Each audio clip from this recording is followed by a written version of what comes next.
Plan. World cup हमारा target है और उसके लिए हमने उनको एक डीप ब्रीफ दिया है। इस पूरी सीरीज़ में आप लोग रोटेशन पॉलिसी देखेंगे। हम लोगों ने कुछ वर्कलोड मैनेजमेंट है उसको मद्देनज़र रखते हुए चीज़ें की हैं और हम लोगों ने उनसे ये बात की है कि जो लड़के इस सीरीज़ के लिए सिलेक्ट होंगे उनको तो हम सब की तरफ से बहुत बहुत मुबारकबाद, लेकिन जो इस सीरीज़ से में नहीं सिलेक्ट होते they will still be part of our white ball campaign. तो ऑब्वियसली वर्ल्ड कप के लिए अभी हमारे पास जो मिनिमम मैचेस हैं हमने उसको मद्देनज़र रखते हुए एक बेहतरीन टीम जो है वो तश्कील दी है। इसमें कोच का भी इनपुट था और इसमें कप्तान का भी इनपुट था। तो मैं पहले टीम अनाउंस कर देता हूँ। जी, कप्तान बाबर आजम, इब्रार अहमद, आज़म खान, फ़ख्र ज़मान, इफ्तिखार अहमद, इमाद वसीम, मोहम्मद अब्बास आफरीदी, मोहम्मद रिजवान, मोहम्मद आमिर, मोहम्मद इरफान खान, नसीम शाह,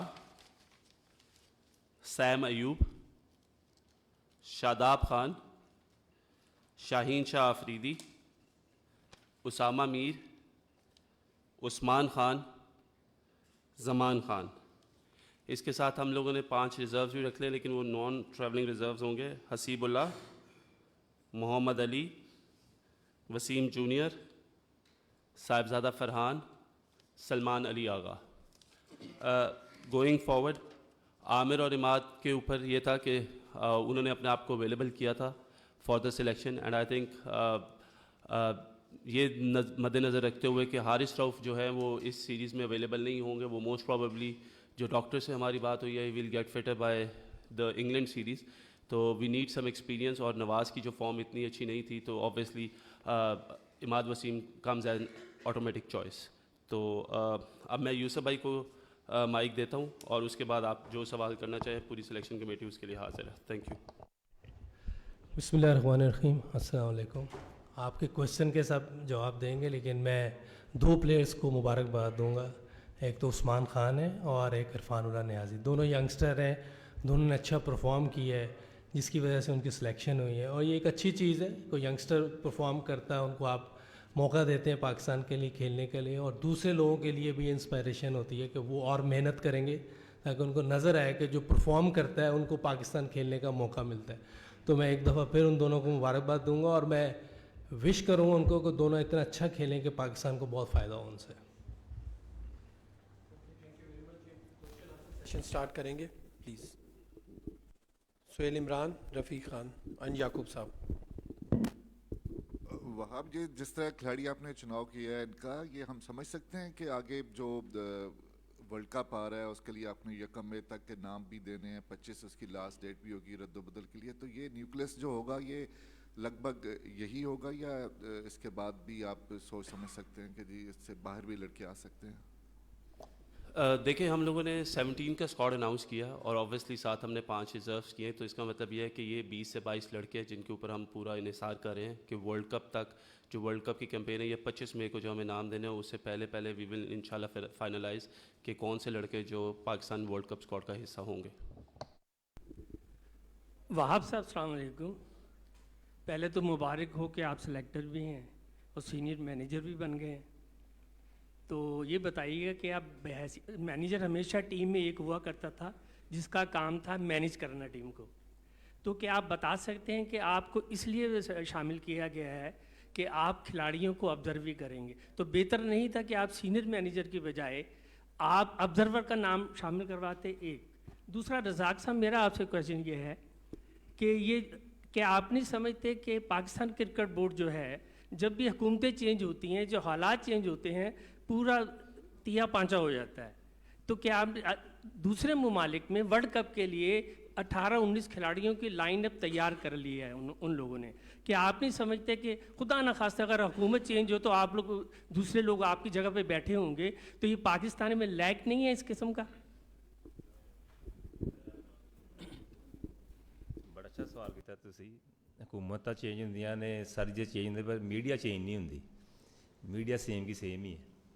अब ये देखें, हमने जो हमारा विज़न जो है हमने को सेट किया है सब ने मिलकर, यही है कि हम एक ऐसा सिस्टम सेट कर दें। हम रहते या नहीं रहते, हुकूमत रहती कि नहीं रहती, कोई चेंजिंग होती कि नहीं होती, पर ये कि प्लेयर्स के साथ जो है ना बिल्कुल इंसाफ हो और प्लेयर को ये फील ना हो कि कोई रहे ना रहे, तो उनकी सिलेक्शन जो है वो ऐसी होनी चाहिए कि पाकिस्तान की टीम को बड़ा फ़ायदा हो उससे। तो हम इस पे कोशिश कर रहे हैं कि इसको हम सिस्टमाइज़ करें सारा कुछ।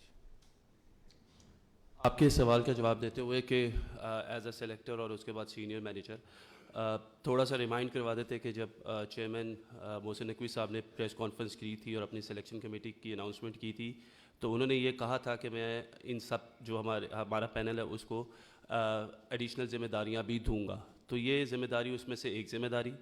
दूसरी बात यह कि ये जो सीनियर मैनेजर की आप बात करें कि आज से पहले नहीं हुआ, आप इसको सीनियर मैनेजर कह दें, आप इसको ऑब्जर्वर कह लें, पहले भी मैनेजर और असिस्टेंट मैनेजर साथ काम करते रहे हैं पाकिस्तान क्रिकेट बोर्ड में, और ये हिस्ट्री में रहा है। इवन के लास्ट सीरीज़ में भी मैनेजर और सीनियर मैनेजर्स थे और ये एक चलती आती है। तो मेरा नहीं ख्याल कि ये कोई नई चीज़ है या समथिंग जो आउट ऑफ द बॉक्स है।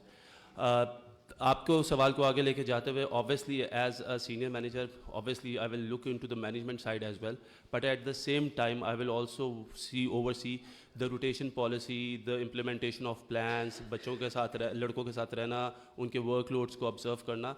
और ये कोई एक नई चीज़ नहीं है, दुनिया में जितने भी सिलेक्टर्स हैं वो भी ऑल ओवर द वर्ल्ड जो है अपनी टीम्स के साथ ट्रैवल भी करते हैं। But as an manager obviously we are looking into the management side, plus looking at what things are going and how things are progressing in the future. So that is, thank you. जी, ये मेरा question है पहले यूसुफ साहब से है। यूसुफ साहब, आप माशाल्लाह इन सब से सीनियर हैं, तो आपको ये महसूस नहीं हो रहा कि एक चीफ सेलेक्टर होना चाहिए था? ये जो तजर्बा हुआ है ये पहली दफ़ा मैं दुनिया में पहली दफ़ा ये हुआ तजर्बा, तो आपको अगर चीफ सेलेक्टर हो तो ज़्यादा अच्छी बात नहीं है। एक आदमी तो होना चाहिए की फिक्र। अब हमें कुछ समझ नहीं आती हम क्वेश्चन किससे करें, कौन रिस्पॉन्सिबल है।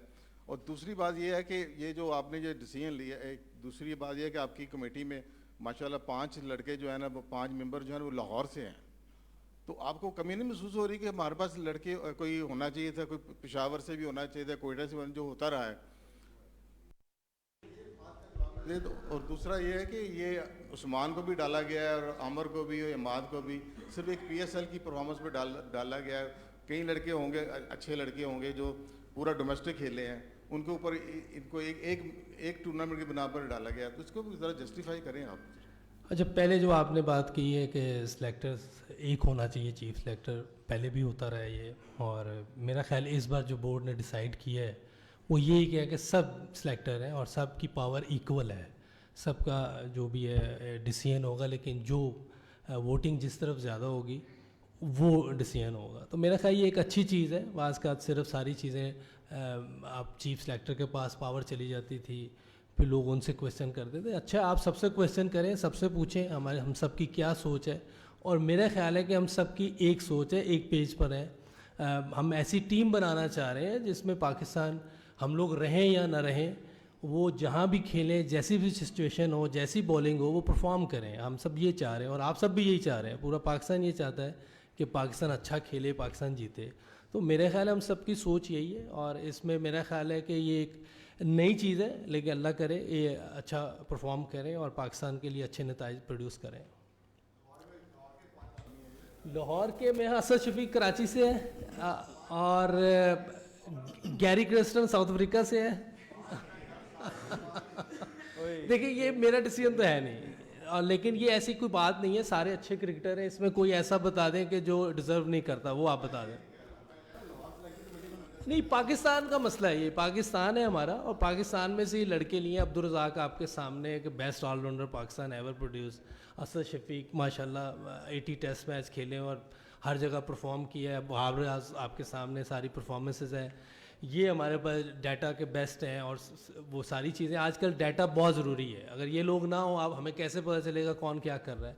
तो जितने भी लोग, और कैप्टन ऑब्वियसली कैप्टन भी है बीच में, गैरी क्रिस्टन हमारा चीफ सेलेक्टर है, हेड कोच है, तो ये सारे मिल के एक टीम बनाएंगे। हाँ ये आप देखें उस्मान की जहाँ तक बात रही तो उस्मान की परफॉर्मेंसेज हम देख रहे हैं कि पिछले 2-3 साल से बहुत आउटस्टैंडिंग रही है पीएसएल में, और obviously he was available for the selection, तो सिलेक्शन कमेटी ने अपना काम किया है और आप देख रहे हैं कि वो पाकिस्तान टीम का हिस्सा है। बाकी अगर कोई इश्यूज़ हैं तो आई थिंक वो PCB management they will look into it. मेरा सवाल जो है ना वो बिलाल अफजल साहब से है। आप डेटा एनालिस्ट के तौर पर आए हैं, वैसे आपकी डिग्री तो फाइनेंस में है as far as I no.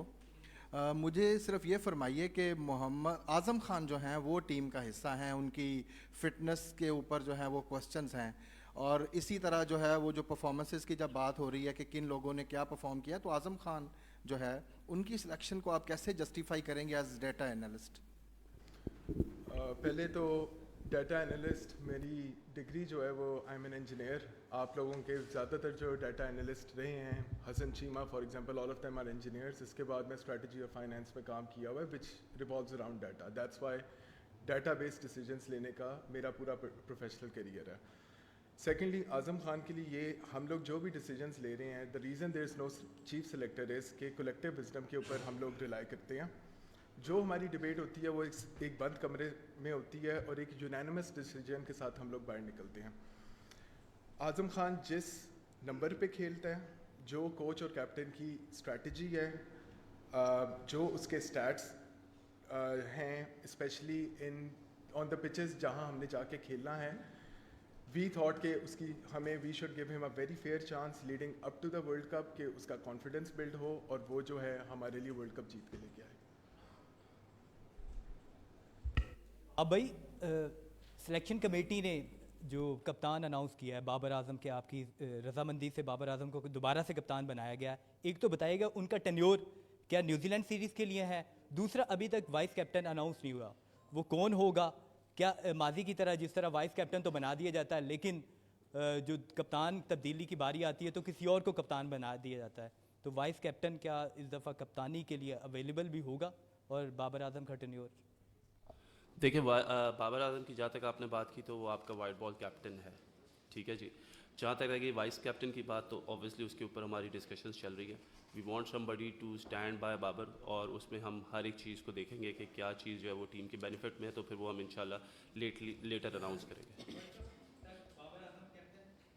Obvious है, आपको कोई शक? अच्छा वहाँ भाई एक ये बता दें, जो आपने रोटेशन पॉलिसी मुतारिफ़ करवाई है, क्या ये कप्तान पे लागू होगी या कुछ स्पेसिफिक प्लेयर्स पे होगी? दूसरा ये बता दें, लास्ट टाइम आप यहाँ पर प्रेस कॉन्फ्रेंस करने बैठे थे, न्यूजीलैंड के खिलाफ सीरीज़ थी कामरान अकमल के साथ, उस वक्त आपका फोकस था कि हमने बैकअप तैयार करना है, लेकिन बैकअप हमारा ये तैयार हुआ कि शाहीन अफरीदी की जगह एक रिटायर प्लेयर वापस आ गए, इमाद वसीम भी जो है वो भी रिटायर प्लेयर वापस आ गए हैं, जबकि फ्यूचर प्रोस्पेक्ट जो हसीबुल्ला हैं, इरफान जिसमें साहबजादा फरहान है, जो एक मोहम्मद अली जो पीएसएल बड़ा अच्छा खेले हैं, उनको रिजर्व में रख दिया है, तो ये कैसा बैकअप प्लान है कि एक रिटायर प्लेयर वापस आ रहे हैं शाहीन अफरीदी की जगह? अच्छा देखिए, शाहीन अफरीदी की जगह तो कोई भी वापस नहीं आ रहा। जहाँ तक रहेगी आमिर और इमाद की बात, तो उन्होंने अपने आप को सिलेक्शन के लिए अवेलेबल किया है। इमाद वसीम जो थे वो इस सीरीज़ से पहले, एक सीरीज़ पहले उन्होंने रिटायरमेंट का फ़ैसला किया था, क्योंकि ऑब्वियसली उन्होंने ये बताया था कि उनके कोई मेंटल हेल्थ इश्यूज़ है जिसकी वजह से वो अवेलेबल नहीं है। Once he himself took that retirement back, तो वो पाकिस्तान के हक़ में जो बंदा बेहतरीन होगा, जो हम समझते हैं, जिस तरह आपने देखा कि हमारे जो स्पिनर्स हैं उनकी इतनी अच्छी परफॉर्मेंसेज नहीं, लेकिन इमाद वसीम थ्रू आउट एक बहुत आउटस्टैंडिंग परफॉर्मर है। सो जब वो सिलेक्शन के लिए अवेलेबल थे तो सिलेक्शन कमेटी का यह हक़ बनता था कि वो best for the Pakistan purpose उनको सिलेक्ट करें। मोहम्मद आमिर की बात की आपने, तो देखें अभी गोइंग फॉरवर्ड हमने देखा कि हमारे इंजरी प्रोन लोग बहुत ज़्यादा थे, और आमिर की परफॉर्मेंसेस भी सबके सामने हैं, जिसके ऊपर कोई डाउट नहीं है। Obviously PSL is one of the best tournaments जिसमें से आप सिलेक्ट करते हैं, स्पेशली जो आपकी T20 टीम है, तो आई थिंक परफॉर्मेंसेस सबके सामने हैं। And if somebody is available, ये मैटर नहीं करता कि क्या कहते हैं कि वो कितना, सॉरी, ये मैटर करता है कि वो कितनी अच्छी परफॉर्मेंसेस दे रहा है। तो I think Aamir was one of those choices, तो इस वजह से वो हमने उसको वापस टीम में लिया है। कीपिंग इन माइंड कि obviously Haris Rauf is also unfit till, मैंने आपको बताया कि may be he will be available for the England series. जहाँ तक रह गई रोटेशन पॉलिसी की बात, देखिए, वर्कलोड मैनेजमेंट करना हमारे लिए बहुत ज़रूरी है। एक वर्ल्ड कप से पहले हमारा नसीम शाह का इशू हुआ, उसके बाद शाहीन को भी हम देखते रहे कि उसको रिसेंटली उसको इंजरी से वो आया और वो बहुत ज़्यादा क्रिकेट खेल रहा है। So you know we have to keep our bowlers fresh for the world cup because we want the best out of it. और ये वो बॉलर्स हैं शाहीन शाह अफरीदी जो दुनिया क्रिकेट में इस वक्त वन ऑफ द बेस्ट है। जब भी पाकिस्तान का नाम आता है तो शाहीन शाह अफरीदी का नाम सर फहरिस्त होता है। तो you know we have to save our players, और इस रोटेशन पॉलिसी में कप्तान भी बैठेंगे और बैठ सकते हैं। ये पॉलिसी सब प्लेयर्स के लिए है इंक्लूडिंग द कैप्टन। वहाँ भाई आपसे क्वेश्चन पहले मेरा ये था कि कैंप से ये इख्तलाफात सामने आ रहे थे कि शायद ख़बरें सामने आ रही थी कि शाहीन अफरीदी की कप्तानी जाने के बाद बाबर आजम और इन दोनों के दरमियान कुछ ग्रुपिंग बन रही है। तो इस सिलसिले में थोड़ी सी वजाहत चाह रहा था कि क्या प्लेयर्स एक दूसरे को सपोर्ट कर रहे हैं, कैंप के अंदर आपने कैसा माहौल देखा है? क्योंकि बाबर आजम को जिस तरीके से कप्तानी से हटाया गया, फिर शाहीन अफरीदी को लाया गया, तो ये एक रॉन्ग परसेप्शन जा रहा था। तो उस हवाले से थोड़ी सी क्लैरिटी मांग रहे थे। और दूसरा, रमीज़ राजा की एक स्टेटमेंट आई थी मोहम्मद आमिर के हवाले से कि अगर वो उनके बेटे होते तो वो उनको आग कर देते और वो उसको खिलाते ना। तो क्या आप समझते हैं ये स्टेटमेंट काफ़ी नेगेटिव है, इस तरह गलत इम्पैक्ट जाता है? क्या कहेंगे इस पे भी? सबसे पहले तो thank you for saying this कि जो ये रमीज़ राजा साहब ने जो कमेंट किया मोहम्मद आमिर के ऊपर, दैट इज़ वेरी हार्श, और मेरा नहीं ख्याल कि ये बनता। That is a very negative comment. I think हर एक बंदे का अपना परसेप्शन है और हर एक बंदे को अपनी इस दुनिया में, और हमारा दीन भी अलाउ करता है कि वो अपने ख्वाहिशात का इजहार कर सकता है। सही हो गलत हो वो बात की बात है। So I think that was a very negative comment. ऐसे उनका है, सोच ही उन तक रहेगी। दूसरी बात जो आपने की माहौल की, देखिए हमारे इधर इतनी ज़्यादा स्पेकुलेशन हो जाती है, चीज़ों को ख़राब करने वाले हम लोग ही होते हैं। जब तक चीज़ें क्लियर नहीं हो रही थी तो मीडिया में इतनी ज़्यादा, और सोशल मीडिया आजकल इतना एक्टिव है कि वो इतनी ज़्यादा बातें कर रहा था कि ऐसे लग रहा था कि शायद अगर हम काकूल ना जाते तो आपस में एक दूसरे को मार मूर ही ना देते। तो उसका जवाब ये है कि जब हम गए तो हमने देखा कि इससे अच्छा माहौल हमने नहीं देखा। लड़के बहुत ज़्यादा यूनाइटेड थे। जब अपनी ट्रेनिंग से फारिग होते थे, रोज़ा इफ्तार करते थे, तो वहाँ पे एक स्नूकर रूम है, गेम रूम है, उधर बैठ के कुछ स्नूकर खेल रहे होते थे, कोई टीवी पे मैचेस देख रहे होते थे, क्रिकेट को डिस्कस कर रहे होते थे, और एक बहुत ही अच्छा माहौल था। मेरा ख्याल है कि जब भी हम लोग इस तरह की कोई न्यूज़ ब्रेक करें तो आई थिंक उससे पहले हमें इस चीज़ को देख लेना चाहिए कि उसके पीछे सच्चाई क्या है। ये पाकिस्तान के प्लेयर्स हैं, इनको पाकिस्तान को रिप्रेजेंट करना, और आई थिंक यही उनका मकसद है, और उस मकसद की वजह से आई थिंक वो लोग इकट्ठे हैं, इकट्ठे रहेंगे, और आप इंशाल्लाह देखेंगे कि आगे भी इकट्ठे रहेंगे, और यही लोग जिनकी आप बात करें यही आप लोगों को पाकिस्तान के मैचेस जितवाएंगे।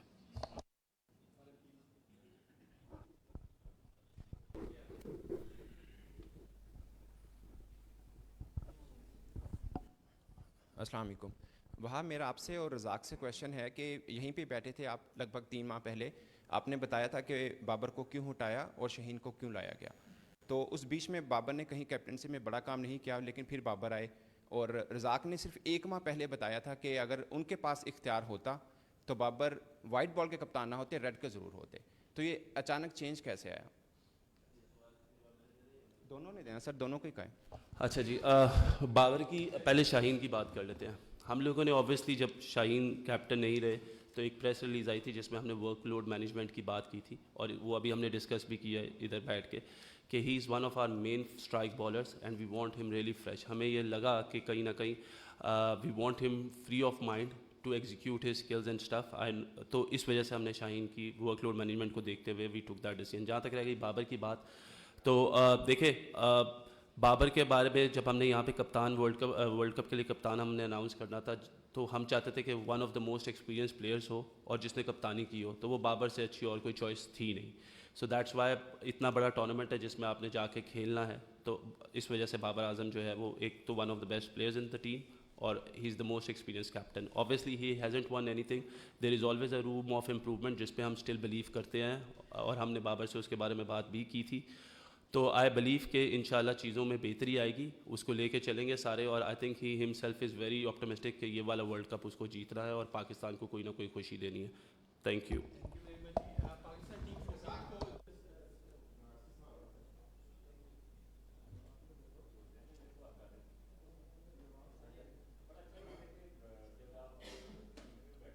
और आप जब टीम को वॉच कर रहे होते हैं, उनकी बॉडी लैंग्वेज चेक कर रहे होते हैं, डेफिनेटली आपको एरर नज़र आते हैं, क्योंकि हमने सारी उम्र क्रिकेट खेली है और जब मुझे ये अपॉर्चुनिटी मिली जॉब की और हमने एक इंसाफ करना था, डिसीजन ऐसा डिसीजन लेना था जिससे एक जस्टिस हो सबके लिए, तो हमने जो डिसीजन लिया उसमें बाबर सरफराज थे उस वक्त टीवी पे बैठे हुए थे। और एक सोच होती है जब आपको एक रिस्पॉन्सिबिलिटी मिलती है तो आपने एक इंसाफ करना होता है। तो मैं समझता हूँ जब हम आए यहाँ पे तो बेस्ट चॉइस जो हमें नज़र आई बाबर आजम की नज़र आई थी।